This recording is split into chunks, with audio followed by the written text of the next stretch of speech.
¿Qué tal, Génesis? Buenas tardes. Muy buenas tardes con todos. Buenas tardes, Alondra. Buenas tardes, Camila. ¿Qué tal? Buenas tardes. Muy buenas tardes con todos, muchachos. ¿Qué tal? Buenas tardes. Bien, muchachos. Vamos entonces empezando con nuestra primera clase de trigonometría.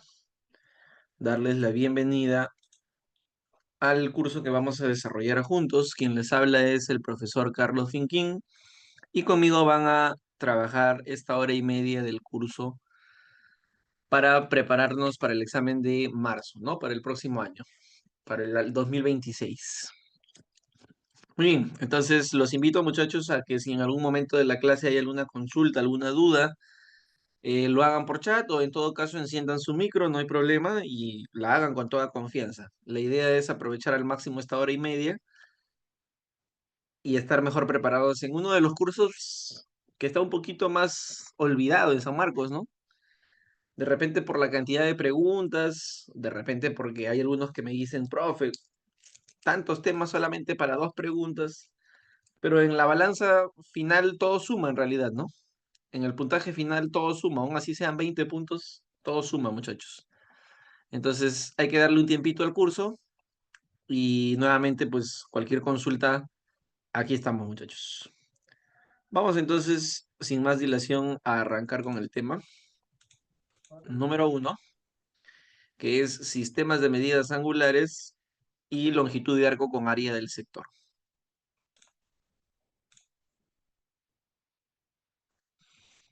A ver, muchachos, ¿me confirman si se ve, por favor?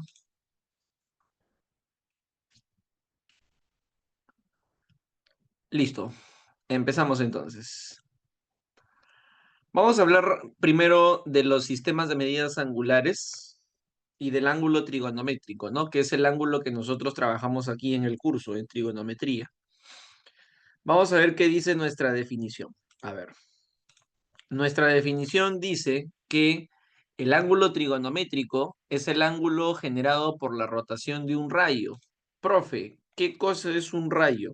Un rayo es una porción de recta que tiene inicio, pero no tiene final. Este para nosotros es un rayo, una porción de recta que tiene un inicio, pero que no tiene un final. ¿Y qué es lo que tengo que hacer con este rayo? Este rayo lo vamos a rotar. En la rotación de este rayo vamos a generar nosotros un ángulo. Y para ello pueden ver ustedes la animación de la parte inferior, ¿no? Que en unos momentos la vamos a explicar, pero que por ahora nos sirve. Miren, ahí está el rayo y miren cómo se rota el rayo para que se generen nuestros ángulos trigonométricos. Ahí empiezan a rotarse, ahí está, ahí se ve la animación, y en la rotación de esos rayos se van a generar ángulos trigonométricos. Entonces, la definición nos dice que es el ángulo que se genera por la rotación de un rayo. Esta rotación se va a hacer alrededor de un punto fijo. Este punto fijo, que es el punto que permite la rotación, se llama vértice. Acá está especificado en esta pequeña leyenda. Ese punto O es el vértice de nuestro ángulo trigonométrico.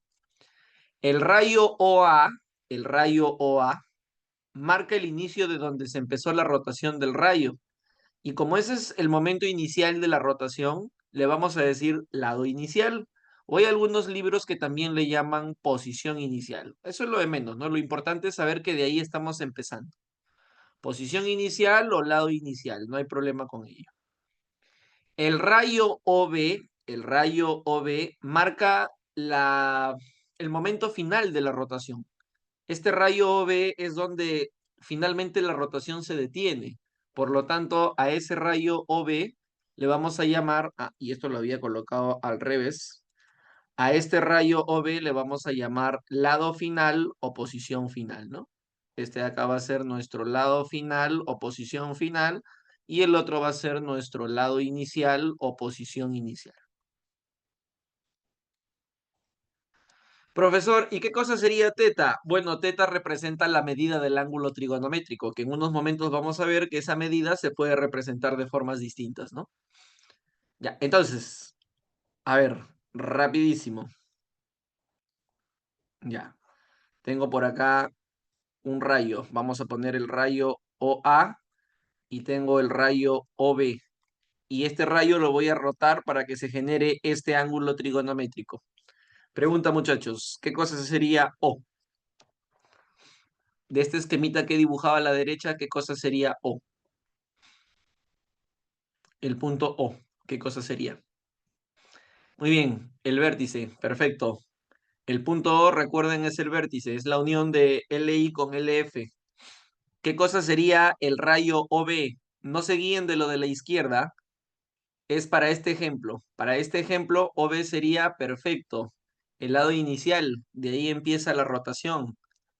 Y OA, ¿qué cosa sería el rayo OA? Lado final o posición final. Así es, correcto. ¿Y alfa? ¿Qué cosa sería alfa?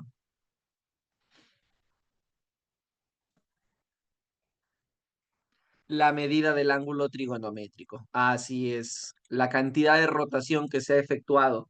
Ese alfa representa la cantidad de rotación que acabo de efectuar y esa medida en unos momentos vamos a ver que se puede representar de tres formas distintas, que son sexagesimal, centesimal y radial. Ya vamos a llegar ahí. Por ahora, ese es el esquema inicial de cómo se forma un ángulo trigonométrico, por la rotación de un rayo.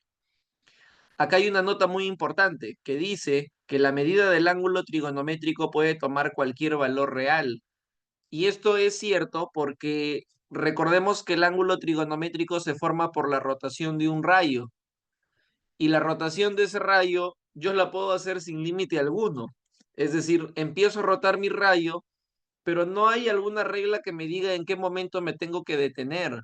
Esta rotación la puedo efectuar pasando más de una vuelta, por acá otra vuelta, por acá otra vuelta, y no hay ninguna regla que me imponga alguna restricción de dónde debo yo terminar la rotación. Y es por eso que la cantidad de rotación, que es la medida del ángulo trigonométrico, puede tomar cualquier valor real, desde menos infinito hasta más infinito, incluido el cero, por supuesto, ¿no? Les vamos a poner aquí entre paréntesis que esto significa que ese teta, que representa la medida del ángulo trigonométrico, puede tomar cualquier valor real. Puede ser 500, puede ser, no sé, menos 200, no hay problema. La medida del ángulo trigonométrico no tiene restricción. Vamos terminando esta PPT para pasar a la siguiente. Ya sabemos que el ángulo trigonométrico se forma por la rotación de un rayo. Pero, profe, yo tengo dos opciones. Una opción sería que yo el rayo lo rote a favor de las manecillas del reloj. Ese sentido se llama sentido horario. ¿Sí? ¿Alguna pregunta por aquí de repente, Diana?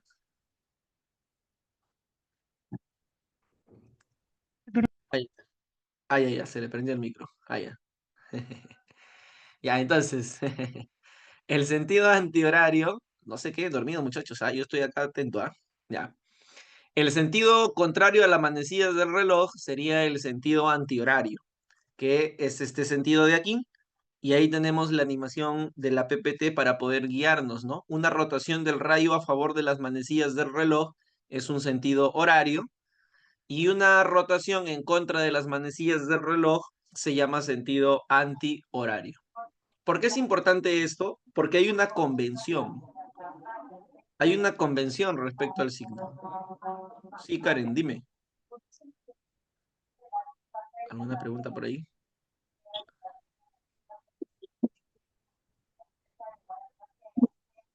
¿Alguna pregunta, muchachos, los que están prendiendo su micro? ¿O es porque se están quedando dormidos? No creo, ¿no? Ya. Entonces, la convención es el punto importante que vamos a mencionar aquí respecto a los sentidos de rotación. ¿Qué pasa respecto a la convención? Lo que pasa es que hay un acuerdo respecto a estos sentidos de rotación. El sentido horario está reservado para ángulos negativos, es decir, la medida del ángulo va a tener que ser menor que cero. La medida del ángulo que nosotros le hemos representado por teta va a tener que ser menor que cero. Mientras que la convención nos dice que cuando el ángulo está en el sentido antihorario, la medida de este ángulo va a ser mayor que cero. Son ángulos positivos. Y esto es básicamente un acuerdo, muchachos.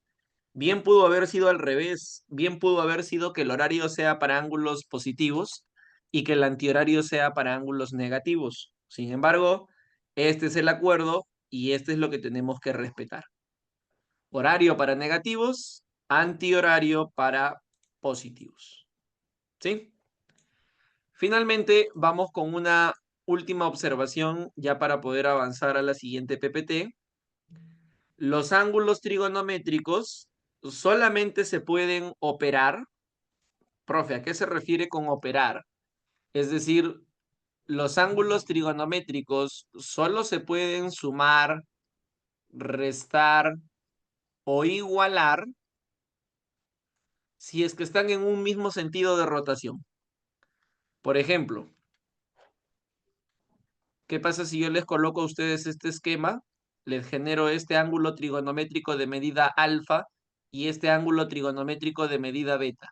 Y yo le pregunto al salón, al aula virtual, ¿sería correcto que yo diga que alfa y beta suman 90 grados sexagesimales? No, porque no están en el mismo horario, no, en el mismo sentido, perdón. Claro. Y ahí es donde entra esa nota que acabamos de comentar.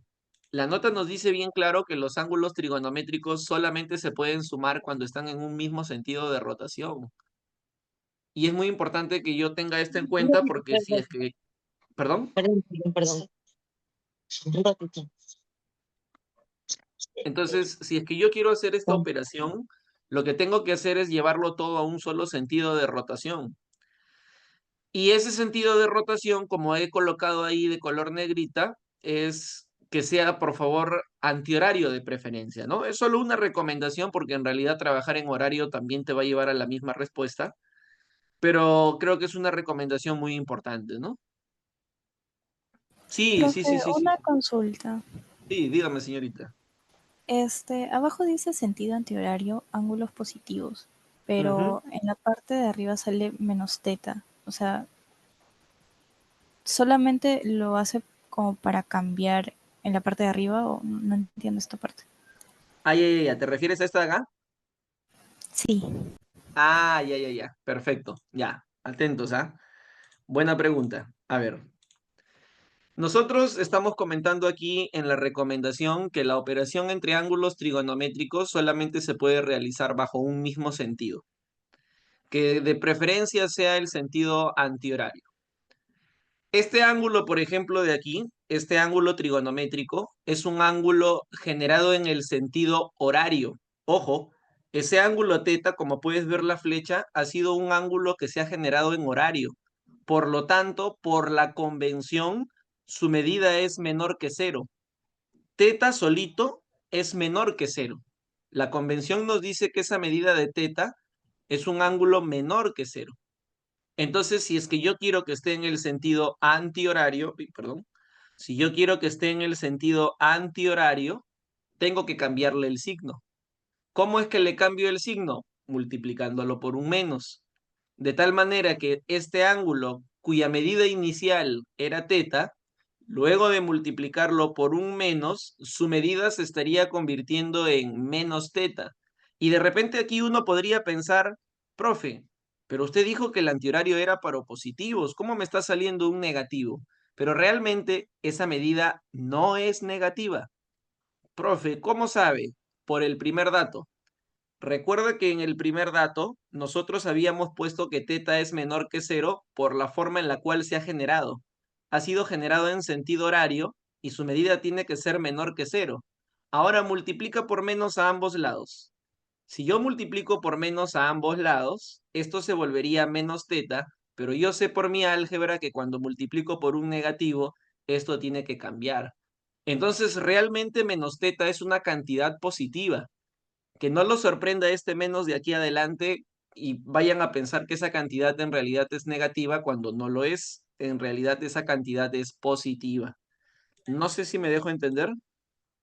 sí entendí, gracias. Muy bien, perfecto. Entonces, el ángulo que está en horario sí o sí es negativo y el ángulo que está en antihorario sí o sí es positivo. En conclusión, para pasar a la siguiente lámina, para cambiar de un sentido de rotación a otro, el ángulo se multiplica por menos uno. Esa es nuestra conclusión final. Cambiándole de signo, le cambias el sentido de rotación. ¿Ya? Muy bien, muchachos. Entonces, ahí tenemos esta primera PPT. No sé si antes de pasar a la siguiente hay alguna pregunta, alguna consulta. Listo, avanzamos. Una vez que ya tenemos el ángulo trigonométrico generado, ya sabemos que es el ángulo que se forma por la rotación de un rayo, y ya sabemos que esa rotación te va a generar una cantidad, una medida. Vamos a ver de qué forma puedo representar yo la medida de ese ángulo trigonométrico. Y en los sistemas convencionales tenemos tres opciones. Tenemos al sistema sexagesimal, tenemos al sistema centesimal y tenemos al sistema radial. Esos son nuestros tres sistemas de medidas angulares: sexagesimal, centesimal y radial. Por si acaso, les he colocado sus nombres auxiliares, porque a veces San Marcos se manda con los nombres auxiliares, principalmente en el caso de la pre, ¿no? Al sistema sexagesimal también se le puede llamar sistema inglés, por un tema del sistema de unidades anglosajón, el sistema de unidades que se trabaja, ¿no? Pero en realidad es una formalidad llamarle sistema inglés. Al sistema centesimal se le llama también sistema francés. Este sí es un nombre histórico, ¿no? Porque aparece en la época de Napoleón, la Francia de Napoleón, por eso se le llama sistema francés. Y tenemos el sistema radial, que también se le llama sistema circular o internacional. Circular porque en realidad es un sistema que trabaja en base a circunferencias que se van construyendo. E internacional porque aparece en el sistema internacional de unidades. En el sistema internacional de unidades, la unidad para el ángulo es el radián, ¿sí? Por eso es el sistema internacional. Cada uno de estos sistemas nos ofrece una equivalencia para el ángulo de una vuelta. Y entonces yo me pregunto, profe, ¿y cuándo se forma un ángulo de una vuelta? El ángulo de una vuelta se genera cuando la posición inicial coincide con la posición final por primera vez. Cuando la posición inicial coincide con la posición final por primera vez, el ángulo va barrido una vuelta. Y esta vuelta en cada sistema va a tener valores distintos. En el sistema sexagesimal, una vuelta va a estar compuesta de 360 grados. Esta bolita de aquí, ustedes saben que es el grado sexagesimal. En el sistema centesimal, una vuelta tiene 400 grados. Esa letra G es el grado centesimal. Y en el sistema radial, una vuelta tiene 2 pi rad, donde ese rad es el radián. Es decir, una vuelta tiene 2 pi radianes. Entonces, todo sistema de medida angular se va a trabajar con la equivalencia de una vuelta. Una vez en el año 2018, si no me equivoco, o 19, vino una pregunta en Admisión San Marcos que hablaba de la creación de un nuevo sistema, que era el sistema M, si no me equivoco el nombre.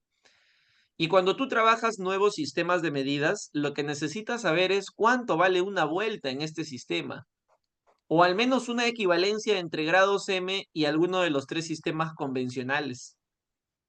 Eso es lo que se trabaja cuando uno lee un enunciado donde el problema construye un nuevo sistema. Se crea un nuevo sistema M donde el ángulo de una vuelta son 140 grados M. Ah, perfecto. Entonces yo tengo mi equivalencia que dice que una vuelta tiene 140 grados M. Y esta equivalencia ya me sirve para poder relacionarlo con los tres sistemas convencionales. ¿Sí? Entonces todos los sistemas trabajan en torno a una vuelta. 360 en sexagesimal, 400 en centesimal y 2pi en radianes. Hay algo que los dos primeros sistemas tienen, pero el tercero no. Profe, ¿qué cosa? ¿Qué es lo que tienen los dos primeros sistemas y el tercero no? Subunidades. Unidades más pequeñitas. Eso es algo que tiene sexagesimal y centesimal, pero radial no. Lo que pasa es que en el sistema sexagesimal, la unidad principal es el grado sexagesimal, en el sistema centesimal, el grado centesimal, y en el sistema radial, el radián. Pero solo los dos primeros sistemas ofrecen subdivisiones para esa unidad principal. Es decir, esa unidad principal se subdivide en unidades más pequeñitas, que es algo que el sistema radial no tiene. Ay, perdón. Profe, ¿cuáles son esas unidades? Las subunidades son los minutos y los segundos. Minutos, que viene de la frase part minutae, que significa primera división, y segundos, part secondae, que significa segunda división. De ahí los nombres, ¿no? Primera división, segunda división. Minutos, segundos. En el sistema sexagesimal, esas subdivisiones, ¿de cuánto en cuánto se hacen, muchachos? ¿De cuánto en cuánto crees que se hacen las subdivisiones en el sistema sexagesimal? ¿De cuánto en cuánto?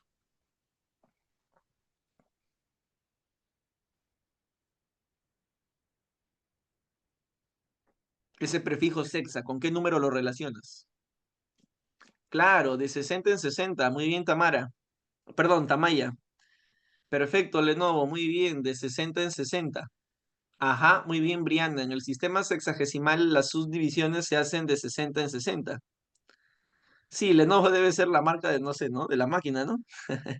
Pero me aparece ese nombre, así que por ahora vas a ser Lenovo. No queda de otra. Ya, entonces.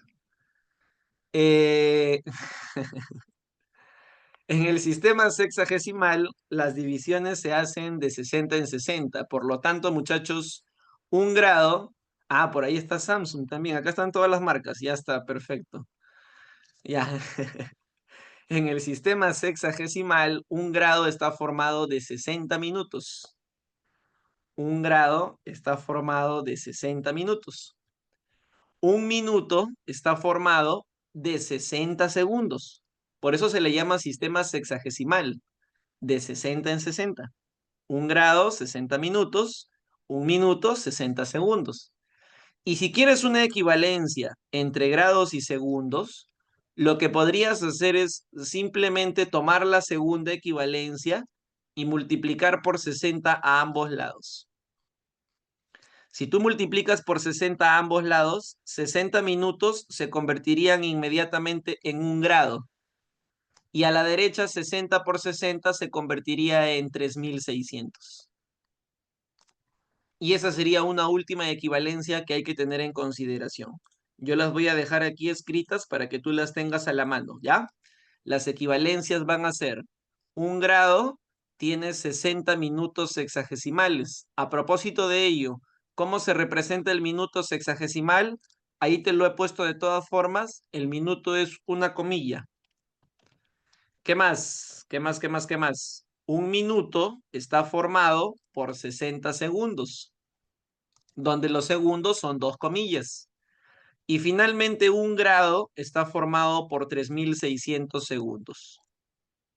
Esas son las tres equivalencias con las cuales trabaja el sistema sexagesimal. Muy bien. Como comentario final, es muy importante tener en cuenta que cuando tú tengas un ángulo expresado en grados, minutos y segundos sexagesimales, aunque el problema no lo ponga, aunque no se vea, aunque no esté de forma explícita, en medio hay una suma. No vayan a olvidar eso. En medio hay una suma. Ahora, eso no significa que la suma se vaya a poder efectuar de forma directa. No vayas a pensar que, por ejemplo, ¿no? De repente un estudiante que por primera vez está viendo el curso, que me imagino que aquí en el grupo debe haber algunos que por primera vez están viendo trigonometría, podrían pensar lo siguiente, ¿no? A ver, el profe Finquín en clase me dijo que en medio hay una suma. Ya, eso lo entendí. En medio, entre grados, minutos y segundos, hay una suma. Ah, entonces 2 más 3, 5, 5 más 4, 9. Ya, eso sí ya no. ¿Por qué? Porque estos dos están en grados, estos tres están en minutos y este 4 está en segundos. No los puedo sumar. Pero lo que sí podría hacer es transformar todo a una misma unidad. Si yo paso todo a grados, si yo paso todo a minutos o si yo paso todo a segundos, recién ahí podría efectuar esa suma. Recién ahí podría yo operar esa suma. ¿Sí?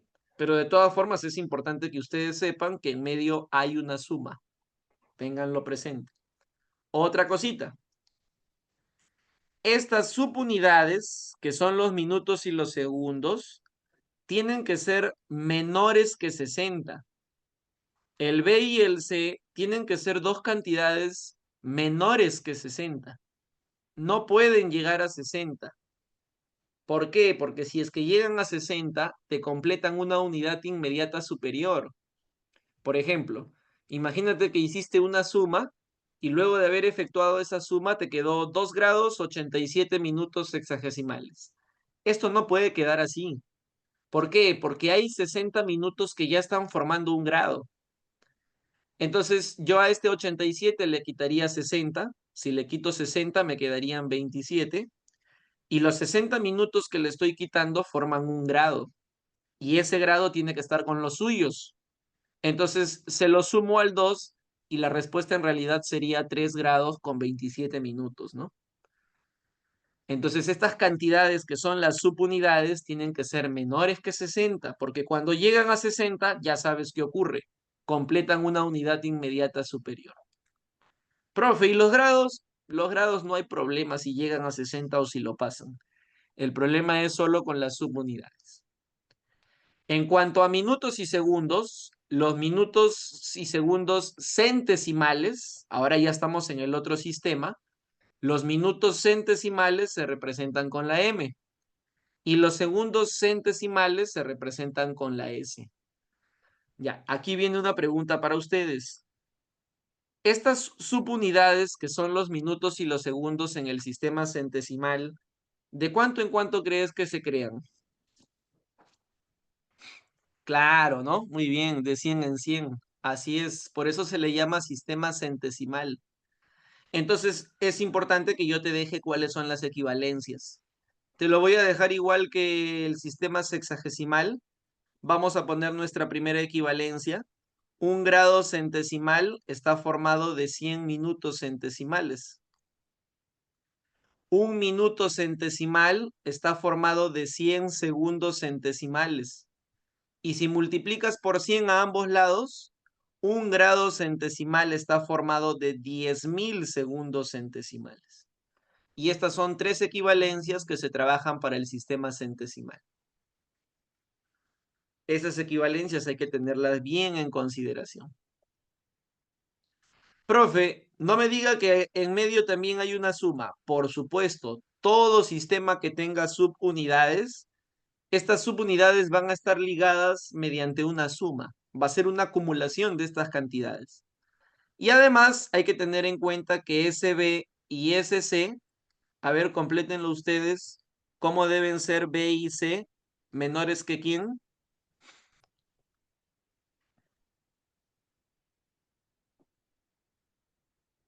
SB y SC tienen que ser menores que 100, así es. Porque si es que llegan a 100, ¿qué pasa si es que llegan a 100, muchachos?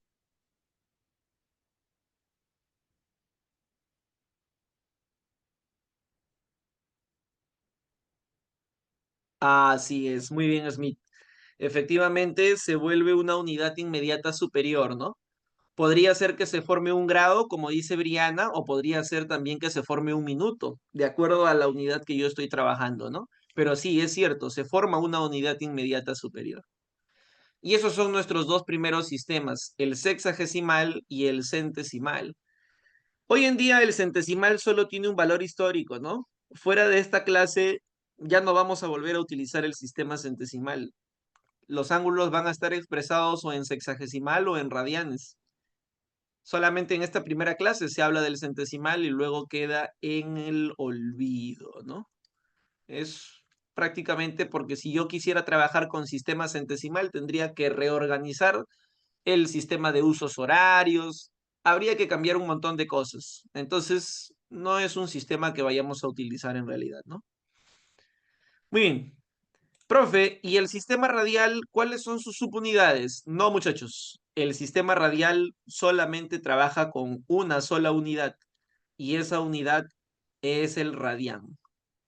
Y si alguien te pregunta a ti cómo se forma un radián, tú vas a responder, un radián se forma cuando en un sector circular, que ya vamos a hablar en unos momentos del sector circular, la longitud de arco y el radio tienen la misma medida.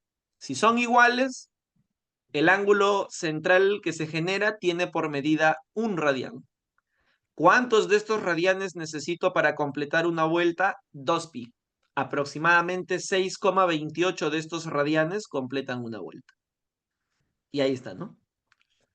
Ya. Ahora, vamos a poner aquí algo muy importante.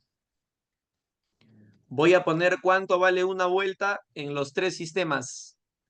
Una vuelta en sexagesimal, 360 grados. En centesimal, 400 grados. 400. En radial, 2pi radianes. Y estas 3 cantidades, muchachos, van a ser equivalentes. ¿Por qué son equivalentes? Porque los 3 representan una vuelta. Aquí podríamos sacar mitad. Y si sacas mitad, vamos a encontrar una equivalencia que va a ser muy importante para cuando yo quiera hacer conversiones. Cuando uno quiere hacer conversiones, en cualquier curso que tenga conversiones, porque no solo Trigo maneja conversiones, lo hacen en física, lo hacen en química, en aritmética, todo curso que requiera conversiones se trabaja con equivalencias. Y esta equivalencia es la que te va a permitir a ti transformar entre sexagesimal, centesimal y radial. Pero, de todas maneras, hay que comentar que si yo tomara solamente las 2 primeras, es decir, si yo tomara la equivalencia entre el primero y el segundo, podría simplificar un poco más.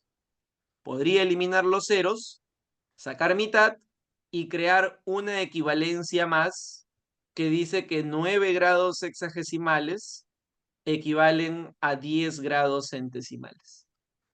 Estas 2 equivalencias son las que nos van a permitir hacer conversiones de la mano de una regla práctica, que es la que he colocado en este recuadro de aquí. Cuando tú quieres convertir un ángulo, la regla práctica que vas a aplicar es sistema que quiero entre sistema que tengo. O en realidad lo que quiero sobre lo que tengo, porque a veces la conversión se hace entre unidades y no entre sistemas. Entonces, de manera general, simplemente lo que quiero sobre lo que tengo. Por ejemplo, aquí yo te he puesto que para convertir de sexagesimal a centesimal se tiene que multiplicar por 10 novenos. Pero de repente alguno de ustedes toma la palabra y me dice, profe, ¿por qué? Quiero saber por qué se multiplica por 10 novenos. Y entonces aquí aplicas tú lo que quiero sobre lo que tengo. Lo que quiero son grados centesimales, lo que tengo son grados sexagesimales. Y necesito 2 cantidades que sean equivalentes. Y ahí es donde entra en acción esta nube. Esta nube me dice que 10 grados centesimales equivalen a 9 grados sexagesimales. Y ahí tendríamos nosotros ya la equivalencia lista para poder hacer la conversión. Muy bien, antes de irnos a la última lámina para empezar ya con los ejercicios de la primera parte, ¿tienen alguna pregunta de esta PPT? ¿Alguna consulta de esta presentación para avanzar a la siguiente página? A ver, acá hay una pregunta. Profe, ¿y puede un ángulo expresarse así, pi sobre 3 radianes? Por supuesto.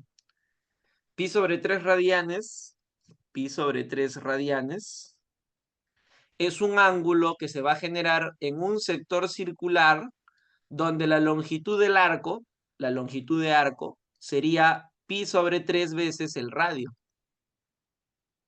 De tal forma que cuando tú haces la división de la longitud de arco entre el radio, el ángulo central que se genera es un pi sobre 3. Por supuesto que puede valer pi sobre 3 radianes. Y es más, en sexagesimal son 60. Ah, no, no, no, no, no, no, no. No, no, no. Eso sí no. Eso sí no. Lo que sí podría ocurrir, lo que sí podría ocurrir es esto. Te podría poner de repente, pero sería forzarlo un poquito, ¿no? Sería forzarlo un poquito. En realidad, ese pi sobre 3 radianes es la medida de un ángulo en el sistema radial. Ponerle ya el doble palito de segundos no va.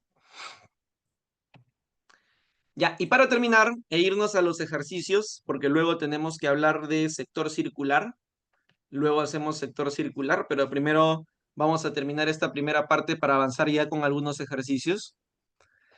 En cuanto a fórmula general de conversión, nosotros aquí tenemos relaciones numéricas. Ah, ya, sí, ahí retorno. Ahí está.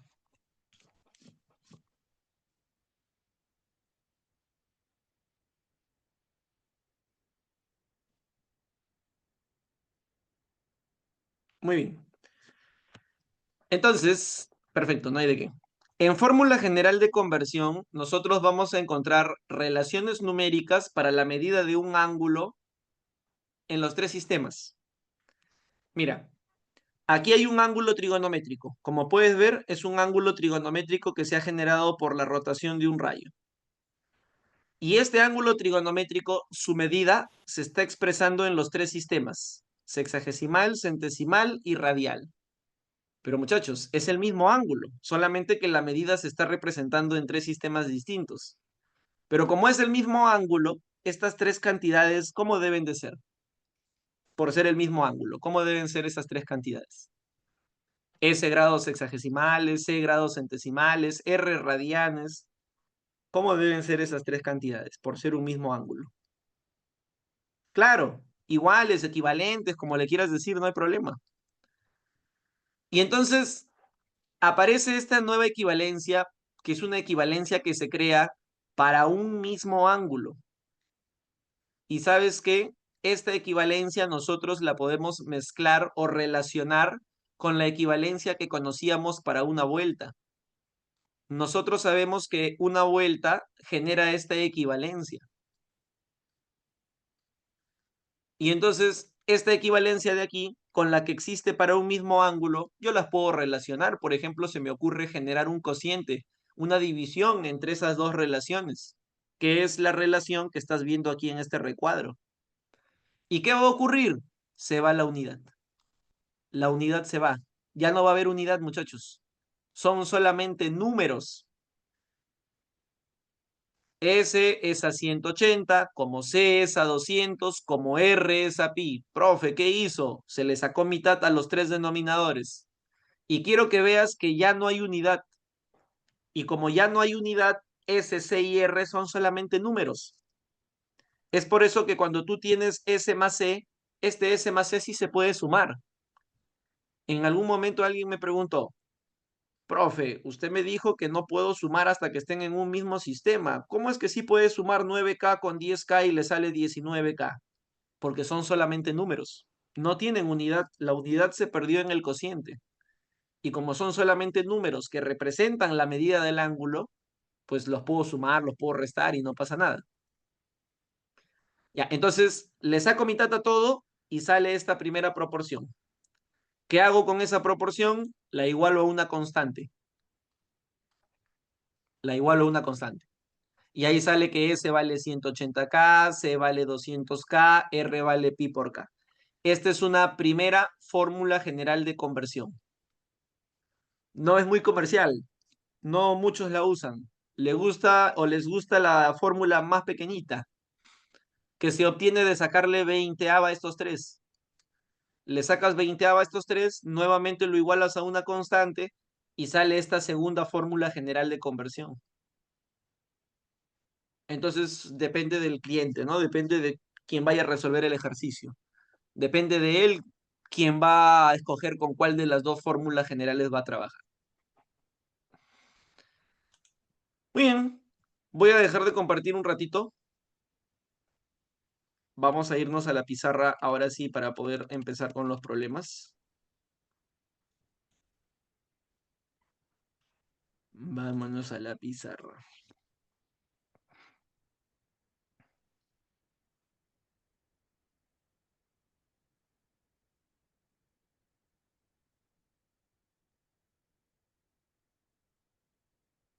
Uy, uy, uy, uy.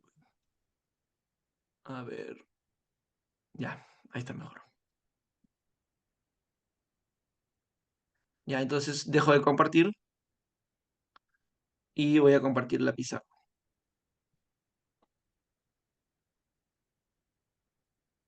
¿Se ve la pizarra?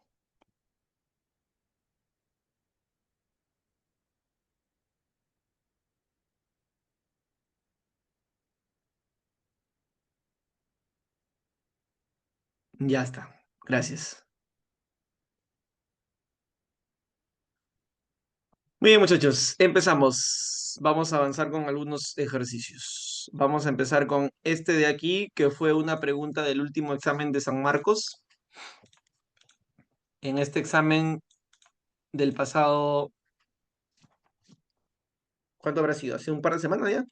¿O ha pasado recién una semana? La cosa es que es del último examen. Dice, el profesor Ralph le dice a su hijo Gabriel, te voy a comprar la ropa deportiva que prefieres si me das la suma correcta en grados sexagesimales de los siguientes ángulos. Ya, entonces, el ángulo de medida M es 28 grados sexagesimales.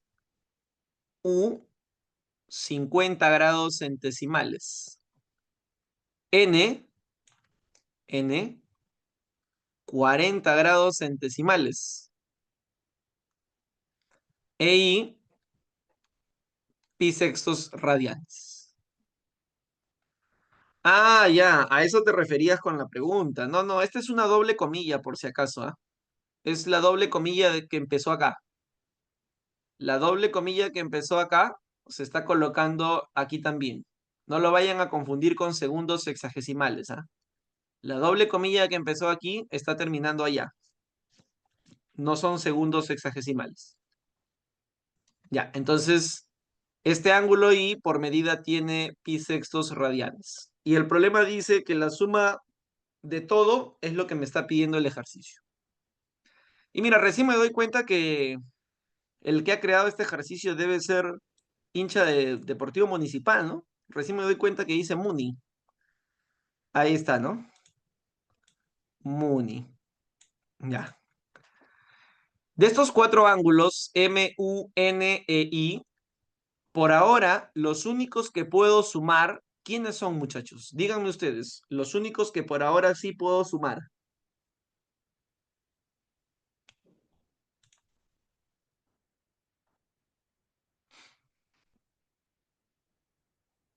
Claro, es decir, por ahora solamente puedo sumar el U con el N. U con N ya se puede sumar. U con N, 50 más 40, 90 grados centesimales. Esos dos ángulos ya se pueden sumar porque están en un mismo sistema. Pero 28 y pi sextos radianes todavía no se puede. En el caso del ángulo que está en radianes, que es este de aquí, este ángulo está en radianes, podríamos utilizar de frente ya nuestra equivalencia. Según la equivalencia que les puse en la PPT de teoría, pi radianes equivalen a 180 grados sexagesimales. No es necesario que lo someta a la regla práctica de lo que quiero sobre lo que tengo. De frente yo puedo reemplazar pi sextos por 180 y 180 entre 6 estaría saliendo 30. Este ángulo de aquí mide 28 y solamente faltaría convertir a ese 90 a grados sexagesimales. Y a él sí le vamos a aplicar la regla práctica. La regla práctica es lo que quiero sobre lo que tengo. Lo que quiero son grados sexagesimales, lo que tengo son grados centesimales y la equivalencia es 9 con 10. Se va el 0, 9 por 9 es 81 y ahora sí ya podemos sumar estos tres ángulos. Al sumar los tres ángulos tendríamos la respuesta del ejercicio y la respuesta del problema sería 139 grados sexagesimales. Y esta fue la pregunta que vino en el último examen de San Marcos. Si no me equivoco, fue para el área DE. DE. ¿Alguna pregunta en este ejercicio, muchachos? Coméntenme.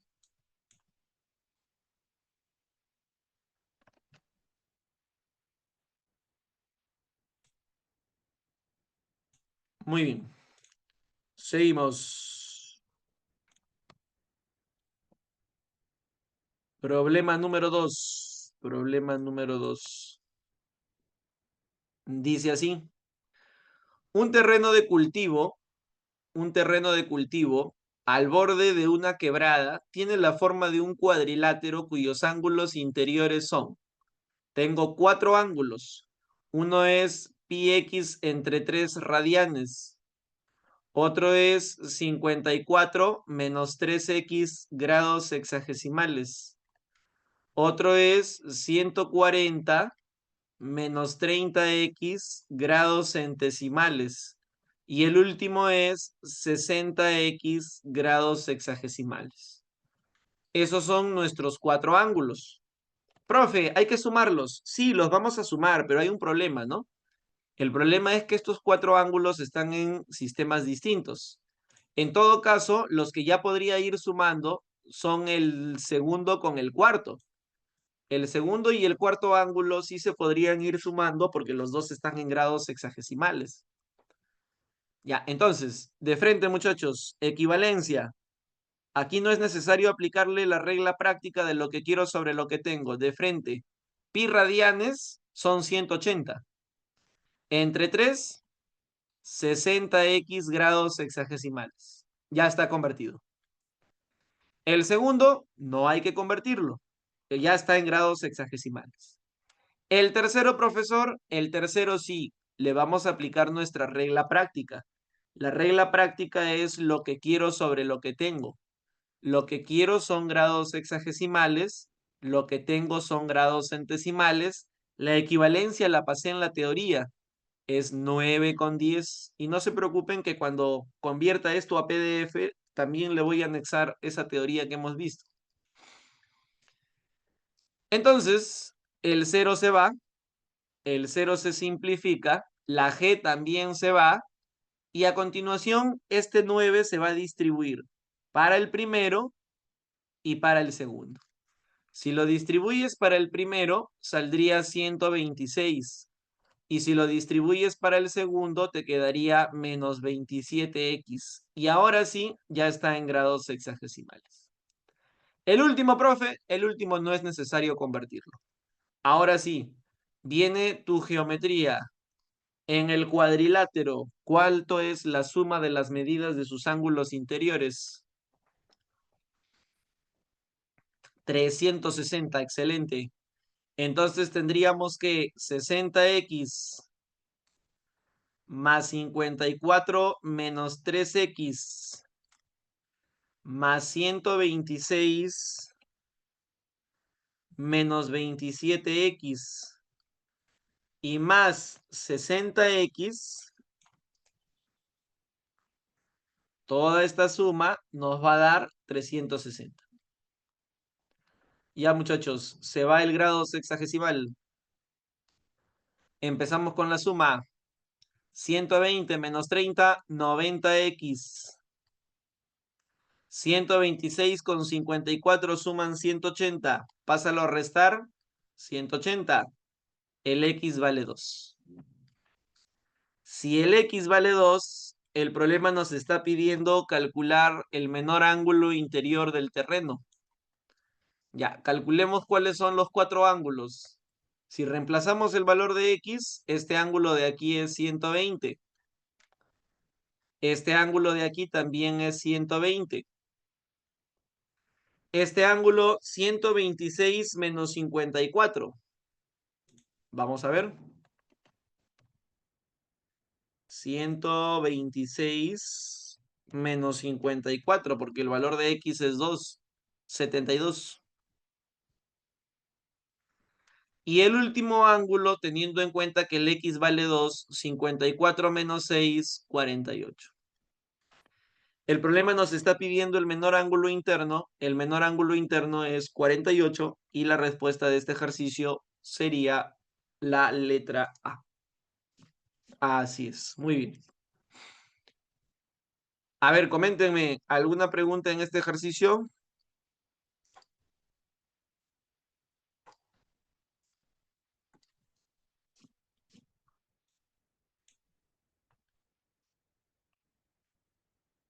Ya. Siguiente.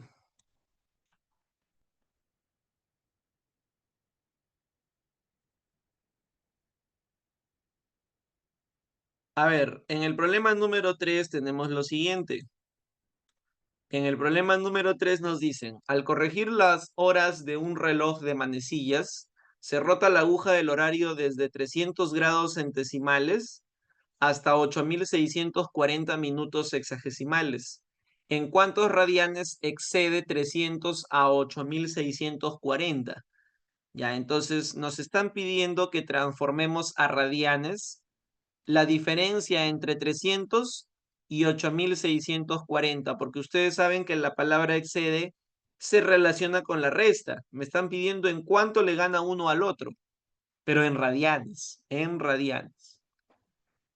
Ya, lo primero es ese 8640 lo voy a pasar a grados sexagesimales. Lo que quiero sobre lo que tengo. Lo que quiero son grados, lo que tengo son minutos. La equivalencia la pasé en la PPT. La equivalencia decía que un grado tiene 60 minutos. Se van los minutos, se va el 0, y esto tendríamos que dividirlo, ¿no? Quedaría 1, 4, 4. 144 grados sexagesimales es la medida de ese ángulo que estaba en minutos. De minutos lo hemos pasado a grados. Este 300 de aquí también vamos de una vez a pasarlo al sistema sexagesimal, que es el sistema que nos es más cómodo. Nos han acostumbrado tanto al sistema sexagesimal que yo creo que es el sistema en el cual todos nosotros nos sentimos más cómodos, en el sistema sexagesimal, ¿no? Lo que quiero sobre lo que tengo. Se va el 0 con el G y 30 por 90 es 270. 270 menos 144, esta diferencia, ¿cuánto estaría saliendo? Aquí quedaría 6 y aquí quedaría 12. 126 grados sexagesimales es la medida de nuestro ángulo. Pero esto hay que pasarlo a radianes, por supuesto. Si es que yo quiero pasar esto a radianes, lo voy a multiplicar por mi regla práctica, que es lo que quiero sobre lo que tengo. Lo que quiero son radianes, lo que tengo son grados sexagesimales, y la equivalencia es pi con 180, que es una equivalencia que también la pasé en la teoría. Pi radianes equivalen a 180. Se va. ¿Qué más podemos sacar? Tercia. Pero podríamos volver a sacar tercia. Podemos sacar en realidad 18ava. Ajá. Muy bien, Nilton. 18ava 7, 18ava 10. Y con eso tenemos la respuesta de este problema número 3. La respuesta sería 7pi sobre 10 radianes. Excelente, muchachos. Muy bien. Seguimos. Vamos al problema número 4. Ya saben que cualquier consulta, por favor, con todo gusto me pasan la voz, me interrumpen nada más, me dicen, profe, ¿qué pasó? Esta parte no la entendí. Aquí empecé a despegar de mi asiento. Ya, me comentan, ¿ah? Vamos por el problema 4. Dice, los ángulos alfa y beta miden, a ver, me están dando la medida de alfa. La medida de alfa son 30 grados sexagesimales y la medida de beta son 50 grados centesimales. Y nos está pidiendo alfa más beta en un nuevo sistema. Ajá, un nuevo sistema. Esto yo les comenté. Ah, acá hay una corrección, ¿ah? Acá debe ser U, ha salido G, debe ser U. Ya. Entonces, hay un nuevo sistema cuya unidad es un grado U, por decirle grado, ¿no? Porque en realidad la unidad es simplemente un U. Y este U corresponde, es decir, equivale a las 3/4 partes del ángulo de una vuelta. Esta es la equivalencia que me están dando para este nuevo sistema. Por eso yo les comenté en la teoría. Cuando les hablen de un nuevo sistema de medida angular, necesito equivalencias. Necesito que el mismo problema me diga, oye, ¿sabes qué? En este nuevo sistema se trabaja de esta forma. Y eso es lo que me está diciendo el problema 4, que un grado U son las 3/4 partes del ángulo de una vuelta. Ya, entonces, primero vamos a preocuparnos por efectuar la suma de alfa con beta. Porque como puedes ver, el alfa y el beta todavía no se pueden sumar. Profe, ¿qué hacemos? Hay que cambiar el 50. Al 50 lo vamos a cambiar a grados sexagesimales. Lo que quiero, lo que tengo. La equivalencia, 9,10. Se va y 5 por 9, 45. Esto significa que ya podemos obtener la suma. La suma de alfa con beta en grados sexagesimales sería 75 grados sexagesimales. Pero ¿sabes qué? Esta suma en grados sexagesimales no me la están pidiendo así, me la están pidiendo en el sistema U. Y ahí es donde yo uso mi equivalencia y mi regla práctica. A ver, lo sometemos a la regla práctica. Lo que quiero, grados U. Lo que tengo, grados sexagesimales. Y necesitaríamos una equivalencia entre estos dos. Profe, ¿de dónde voy a sacar esa equivalencia? Del dato. Como quiero una equivalencia entre grados U y grados sexagesimales, esta vuelta la voy a cambiar por grados sexagesimales. De tal manera que un grado U va a equivaler a 270 grados sexagesimales. Profe, ¿por qué 270? Cuarta 1, cuarta 90, 90 por 3, 270. Entonces, un grado U son 270 grados sexagesimales. Se va el grado sexagesimal y algo habrá que sacar, ¿no? Algo tendremos que sacar aquí. ¿Qué cosa podríamos sacar? Podríamos sacar quinta. Si sacamos quinta, esto sería 15. Y si sacamos quinta, esto sería 58, ¿no? A ver, quinta, no, 54, miento. Luego sacamos tercia y quedaría 5 sobre 18. La respuesta final sería 5 entre 18 grados. Entonces, eso es a lo que yo me refería. La creación de un nuevo sistema necesita de equivalencias y esas equivalencias te las va a dar el mismo problema. ¿Alguna pregunta antes de pasar a las 5?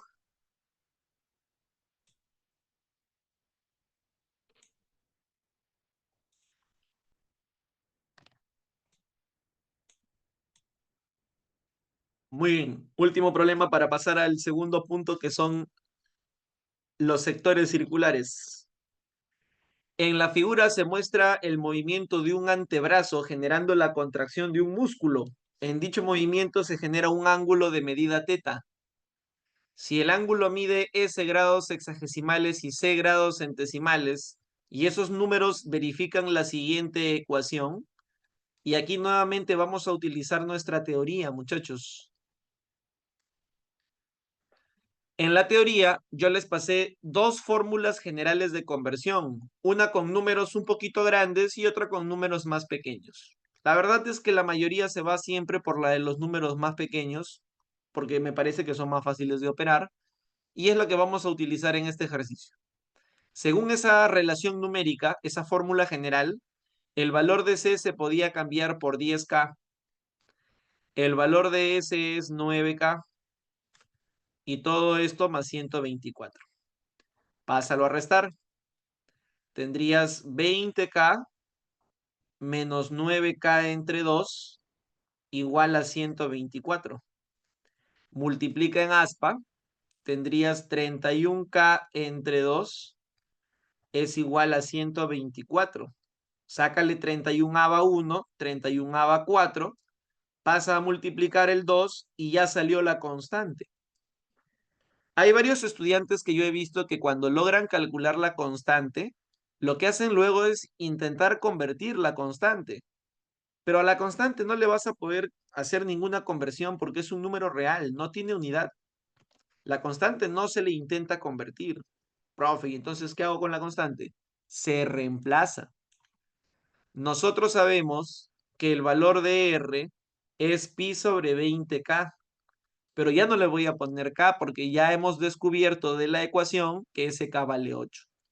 Sácale cuarta y ahí sale tu respuesta final. La medida del ángulo en radianes es 2pi sobre 5 radianes. Y ahí está nuestro problema número 5. Muy bien. Voy a dejar de compartir para poder regresar a la PPT de teoría y avanzar con sector circular. Dejo de compartir, vámonos a la teoría. Ya, entonces nos habíamos quedado aquí. Justamente el último problema que hemos resuelto es de este tema de fórmula general de conversión. La relación numérica que utilizamos fue esta de aquí. Esta fue la relación numérica que hemos utilizado. Esta de aquí. Y ahora sí avanzamos al siguiente punto, que es sector circular y trapecio circular. A ver, recordemos que un sector circular es la parte de un círculo. Y digo círculo porque estoy hablando no solamente del contorno que es la circunferencia, sino que también estoy hablando de la región interna. Y ahí hay una diferencia muy importante entre circunferencia y círculo. Circunferencia es solamente el contorno, la envoltura, mientras que círculo es la envoltura, pero también la región interna. Entonces, un sector circular es la parte o porción de un círculo, retirada desde el centro, ¿no? A nivel del centro se genera una porción, podríamos hacer la analogía con una torta, con una pizza, y a esta región que está sombreada se le llama sector circular. Un sector circular siempre va a estar delimitado por dos radios, radio 1, radio 2. Va a estar generado por una porción de la circunferencia. Y ahora sí digo porción de la circunferencia porque me refiero al contorno. Esta porción de la circunferencia se denomina arco. Y finalmente todo sector circular va a tener un ángulo central cuya medida se tiene que dar en radianes. ¿Por qué en radianes, profesor? Porque el sistema radial es el que se encarga de representar esa razón que hay entre la longitud de arco y el radio. Tiene que ver con la definición del radián. Por eso es que el ángulo siempre tiene que estar en radianes. Y estos son los elementos de un sector circular. Fórmula principal para un sector circular. Alguien la anotó en los comentarios hace unos momentos. LOR. ¿Qué significa LOR, profesor? LOR significa la longitud del arco, que en este caso se le está poniendo L, es el número de radianes del ángulo central, que es θ, por el radio R.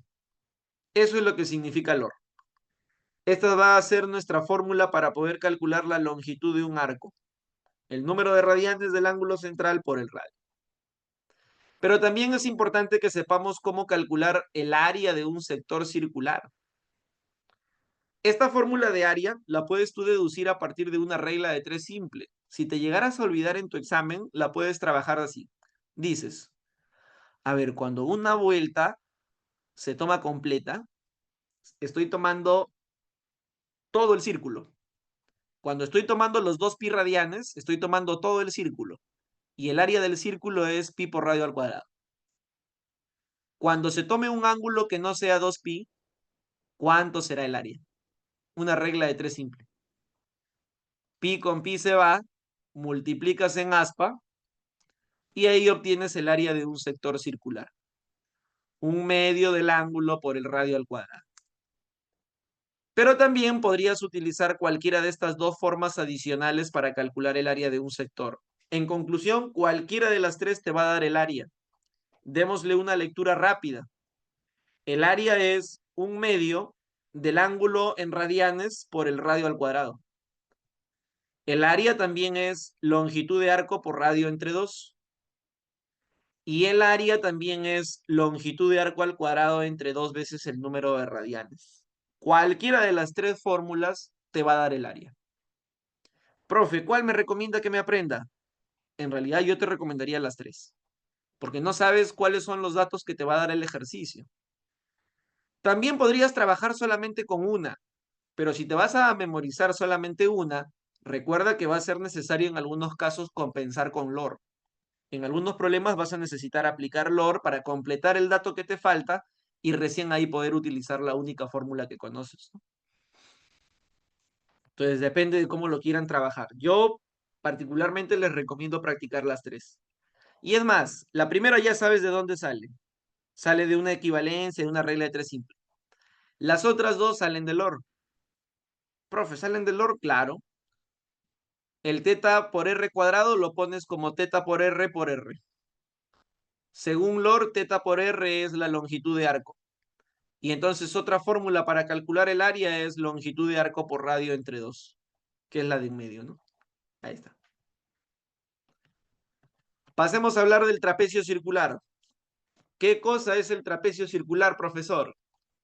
El trapecio circular es esta región que se genera a partir de dos sectores circulares concéntricos. Profe, ¿qué significa concéntricos? Mismo centro, muchachos. Si tú tienes sectores circulares que tienen el mismo centro, el espacio que hay entre un sector y otro se llama trapecio circular. Es el exceso que hay entre dos sectores que son concéntricos. Elementos. Hay un arco de longitud menor, hay un arco de longitud mayor y hay una distancia que algunos libros también le llaman lado recto. Esa distancia, ¿cómo se puede calcular? Como la resta de los radios. Por ejemplo, si yo te digo que hay un sector circular de radio 5U y un pequeñín concéntrico a él de radio 2U, la distancia va a ser la resta. La distancia va a ser 5 menos 2, 3. Esa es la distancia, la resta de los radios.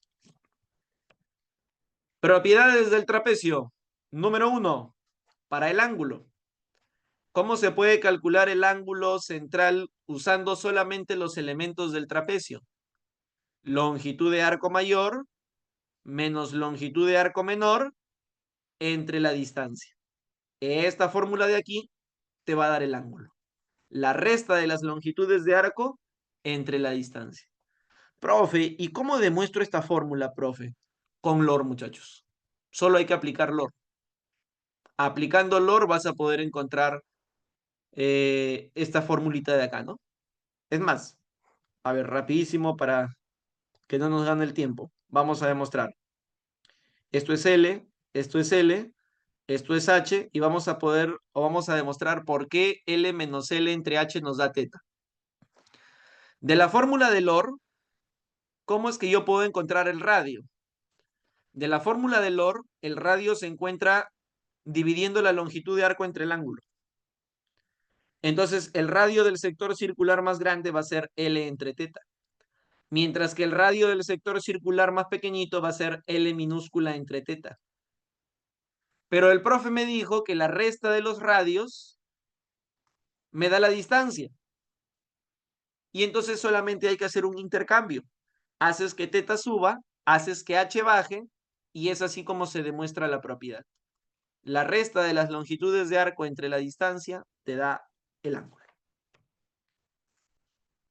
Muy bien. Para terminar nuestra teoría, el área de un trapecio circular, ¿cómo se va a calcular? Mira, suficiente con que tú tengas la idea. A ver, yo te voy a plantear el inicio y tú me vas a decir cuál sería tu idea para calcular el área de un trapecio circular. Sé que te estoy pasando una fórmula, que es esta de aquí, pero suficiente con que uno tenga la idea.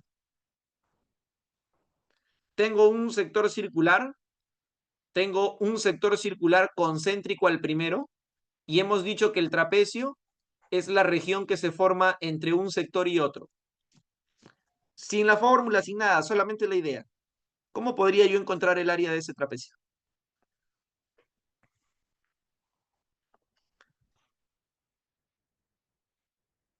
¿Cómo podríamos hacer para encontrar el área de ese trapecio circular?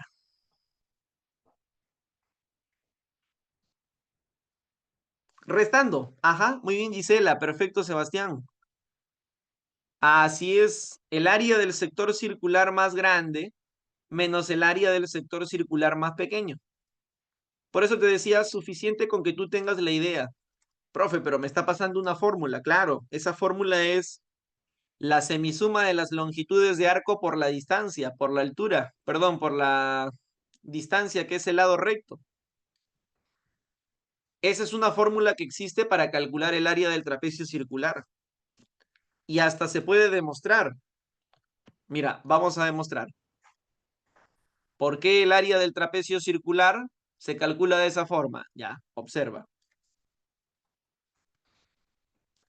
Primero voy a calcular el área del sector circular más grande. El área del sector circular más grande es longitud de arco entre el doble del ángulo central. Profe, ¿qué fórmula está usando? Esta de acá. Longitud de arco entre el doble del ángulo central. Ahora le voy a quitar el área del sector pequeñito. Longitud de arco entre el doble del ángulo central. Oye, mira qué suerte. Homogéneas. ¿Qué te parece si aplicamos una diferencia de cuadrados? La suma por la resta. Y todo esto entre 2θ. Pero ¿sabes qué?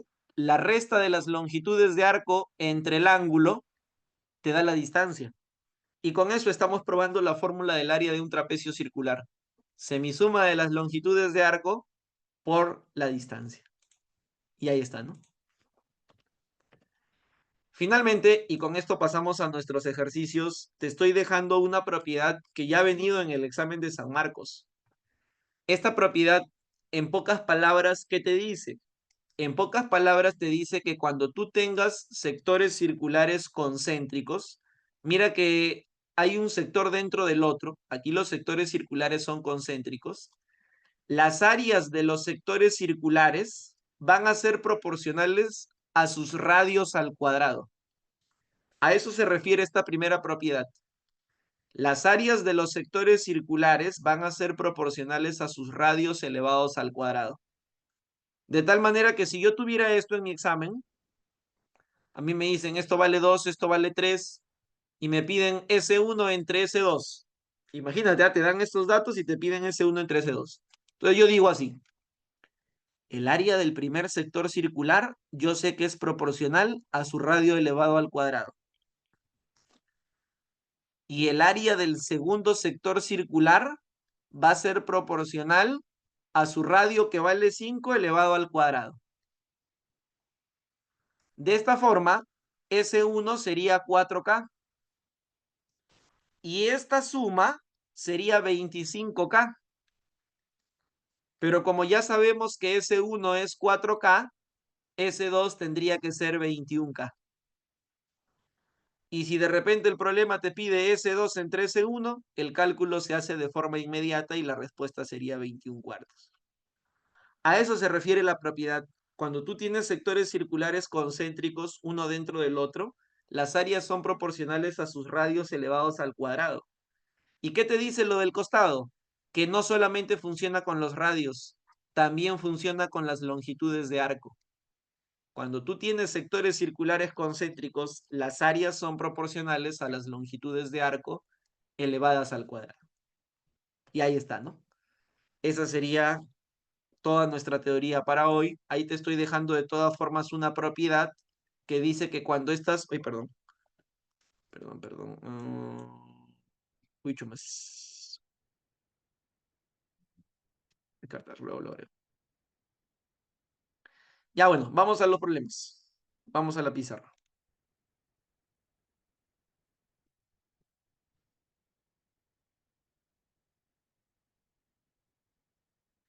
Vamos a empezar con esta pregunta que vino en el último examen de San Marcos.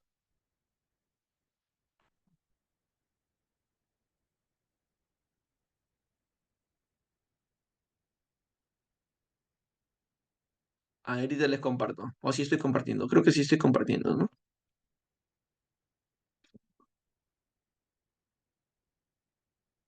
Ah, ya, perfecto. Ya, entonces vamos con el problema número 6. Gracias. En el problema número 6, que es pregunta de este último examen de San Marcos, nos están pidiendo calcular el cuántos dólares pagó en total por este terreno. Esta fue del área... Buena pregunta. ¿Qué área fue? Área A, ¿no? Ahí está, área A. Gracias. Ya, nos están diciendo que el radio es 20 raíz cuadrada de 14. 20 raíz cuadrada de 14. Y con ese dato yo noto algo muy importante. Si a esta longitud yo le pongo K, la longitud de esta hipotenusa es K por raíz cuadrada de 2. Porque si a 20 raíz cuadrada de 7 tú la multiplicas por raíz de 2, te queda 20 raíz de 14. Y la intención es que se den cuenta que aquí está apareciendo un notable. un notable donde los catetos tienen la misma longitud y la hipotenusa vale k raíz cuadrada de 2. Yo sé que notables todavía no hemos visto, pero creo que es un notable de los más conocidos, ¿no? Triángulo rectángulo notable de catetos K e hipotenusa K raíz cuadrada de 2, 45 y 45. Así es. Muy bien. Ahora, yo me pregunto, para este sector circular, ¿qué tengo? ¿Cuáles son mis insumos? Para este sector circular, tengo su radio. Su radio es 20 raíz cuadrada de 14 metros. Y también tengo su ángulo que mide 45. Perfecto, ya sé qué fórmula del área voy a utilizar. Yo les pasé 3, pero para este ejercicio la más adecuada es la que nos dice que el área es ángulo por radio al cuadrado entre 2. Sin embargo, no olviden que el ángulo tiene que estar en radianes. Ahí hacemos nuestra conversión. Lo que quiero son radianes, lo que tengo son grados sexagesimales. Y la equivalencia es pi con 180. Se va el grado sexagesimal, sacamos 45 ava y esto te va a salir pi cuartos radianes. Y ahora sí, muchachos, reemplazamos. El ángulo es pi cuartos, radio al cuadrado. Esto al cuadrado sería 400 por 14. Todo esto dividido entre 2. Ángulo por radio al cuadrado entre 2. El ejercicio además nos dice que consideremos a pi como 3,14. Y ya solamente quedaba operar esto. Si tú operas esto, te va a quedar 2198 metros cuadrados. Pero esa, muchachos, es solamente el área. A mí no me están pidiendo solamente el área, sino que me están pidiendo cuántos dólares pagó, teniendo en cuenta que cada metro cuadrado cuesta $10. Si tú multiplicas 2198 por 10, ahí estaría saliendo la respuesta de esta pregunta que vino en el último examen de San Marcos, que sería 21.980 dólares. ¿Qué dicen? ¿Alguna pregunta? ¿Alguna consulta?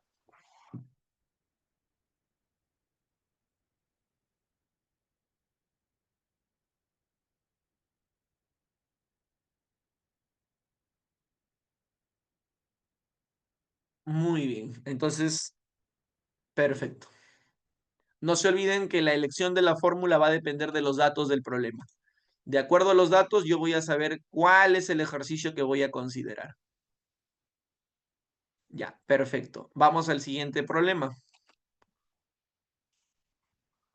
En el siguiente problema nos están dando esta figura. Nos dicen que los barcos se van a alejar una distancia de 30 metros. Es decir, que estos dos barcos de Cabo Blanco, respecto de Cabo Blanco, cada uno se va a alejar 30 metros, que nos estaría ya dando el radio de este sector circular, 30 metros. Y lo que nos está pidiendo es cuál es la distancia que hay entre estos dos botes, pero una distancia que está a nivel del arco que se genera, ¿no? Ahí hay que hacer la aclaración porque en realidad, si es que me dijeran una distancia solamente, sería una distancia en línea recta. Aquí el problema está haciendo referencia a la distancia que se genera sobre el mismo arco. Entonces, si ya tengo el radio, lo único que me falta es el ángulo. ¿Me podrían decir cuánto vale el ángulo?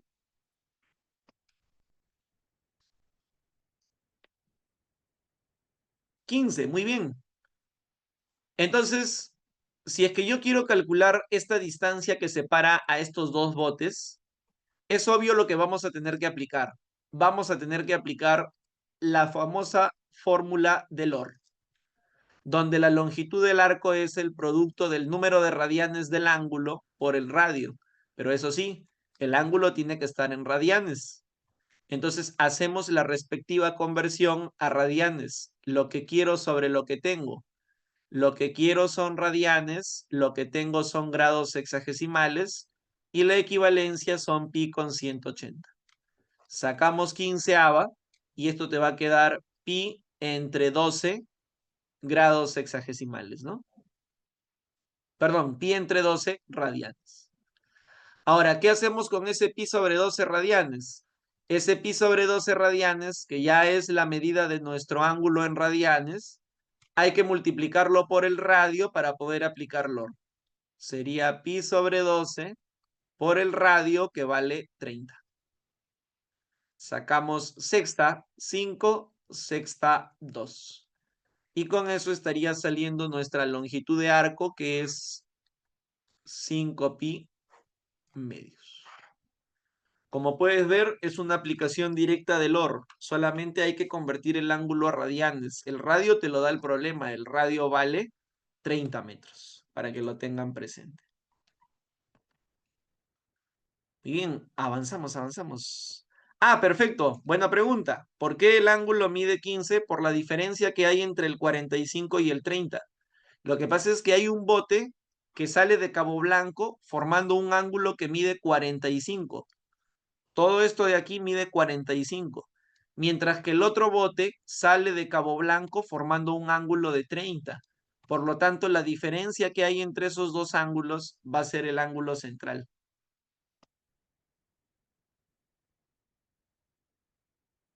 A ver, una vez más. Tenemos este punto de aquí que es Cabo Blanco. Hay un bote que sale de Cabo Blanco formando un ángulo de 45 grados sexagesimales y se desplaza 30 metros. Y hay otro bote que sale del mismo Cabo Blanco generando un ángulo de 30 grados sexagesimales, 30 metros. Y el problema en realidad tendría que ser un poco más específico en lo que pide, pero se entiende que lo que está pidiendo es la distancia que hay entre estos dos botes a nivel de un mismo arco. Es decir, aquí se está generando un arco y el problema me está pidiendo cuál es la distancia sobre la circunferencia que hay entre esos dos puntos. Es decir, hay que aplicar LOR. Eso es lo que nos está pidiendo el ejercicio. Y para poder aplicar LOR, nótese que ya tengo el radio, así que lo único que falta es el ángulo. Como todo era 45 y ya tengo 30, lo que falta es 15. Y lo que hice fue aplicar LOR, muchachos. Solamente que no apliqué LOR directamente. ¿Qué hice primero? El ángulo lo pasé a radianes. Es necesario, tanto en la fórmula de LOR como en la fórmula del área, que el ángulo esté expresado en el sistema radial. Es muy importante que no olviden ello, muchachos. El ángulo siempre debe estar en radianes. Ah, por supuesto, también. Así es, Gadiel. Muy bien. Listo. Avanzamos. Problema 8.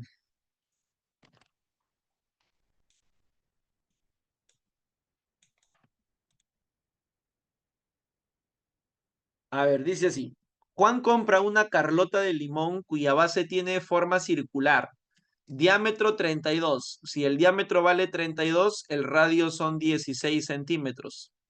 Si se corta en 9 tajadas iguales, la vuelta completa se va a dividir en 9 partes iguales. Entonces, la vuelta completa, ustedes saben que son 2 pi radianes. Pero como se está partiendo en 9 partes iguales, entonces, ¿cuánto medirá el ángulo de cada porción? 2 pi novenos. Para cada porción, el ángulo va a valer 2 pi novenos radianes. Ese va a ser el ángulo central para cada uno de los sectores, porque son 9 partes iguales. La vuelta, que son 2 pi radianes, la estamos partiendo en 9 partes iguales. Y nos están pidiendo el área de una tajada. Muchachos, miren cuáles son sus insumos. Los insumos son radio y ángulo. ¿Qué fórmula me conviene? Ángulo por radio al cuadrado sobre 2. El ángulo es 2 pi novenos. Radio al cuadrado sería 16 por 16. Ángulo por radio al cuadrado entre 2. Y listo, solamente habría que operar esto, muchachos. El 9 con el 9 se va y habría que terminar esta operación para poder marcar una clave, ¿no? ¿Qué clave saldría? ángulo por radio al cuadrado sobre 2. Se cortan 9 tajadas iguales. Determina el área de la base de una tajada. ¿Qué dicen? ¿Cuánto saldría? Esta sería la pregunta 8, ¿no? Sí, ¿no? Porque así no sale clave. Así no sale clave. Con 9 no sale clave. Está saliendo decimal con 9. A ver, vamos a probar con 8. Si fuera 8 tajadas, entonces sería 2pi entre 8. Y 2pi entre 8 sería pi cuartos. El ángulo central de cada tajada sería de pi cuartos radianes. Gracias, muchachos, por la observación. Entonces el área sería el ángulo, que es pi cuartos, por el radio al cuadrado, que sería 16 por 16 entre 2. Ahora sí, saldría 32 pi. Ahora sí, 32 pi centímetros cuadrados. Y esa sería nuestra respuesta final. A ver, unita más. Sobrado, sobrado, así terminamos.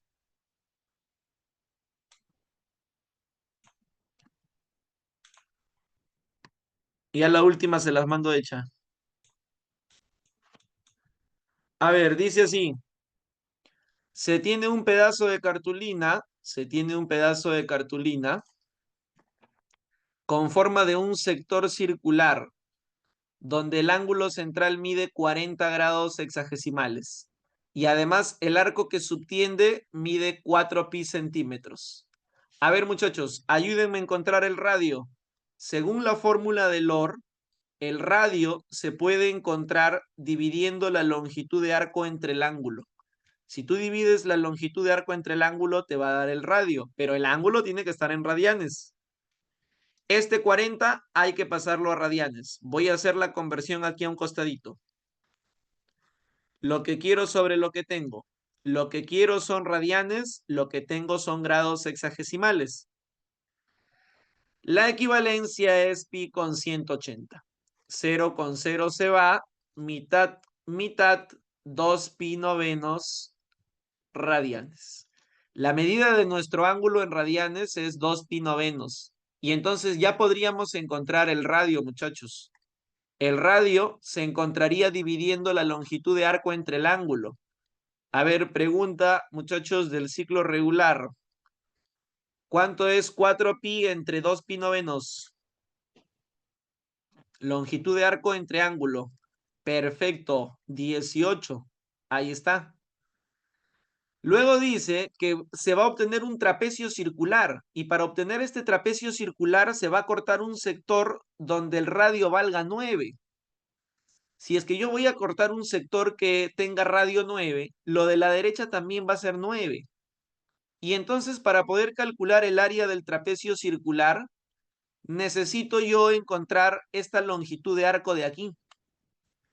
A ver, muchachos, aplicamos Lohr para calcular esta longitud de arco y terminar este problema 9. Según Lohr, esta longitud de arco es el ángulo por el radio. 2 pi novenos por 9, 2 pi. Es así, muchachos, que ya tenemos lo necesario para calcular el área de ese trapecio circular. El área del trapecio circular, según la fórmula que les compartí, es semisuma de las longitudes de arco por la distancia. De esta forma, el área sería 27 pi centímetros cuadrados. Y la respuesta de este problema sería la letra E. Muchachos, por lo que he visto en sus comentarios, hay un divorcio entre el boletín que les han dado y el material que tengo yo.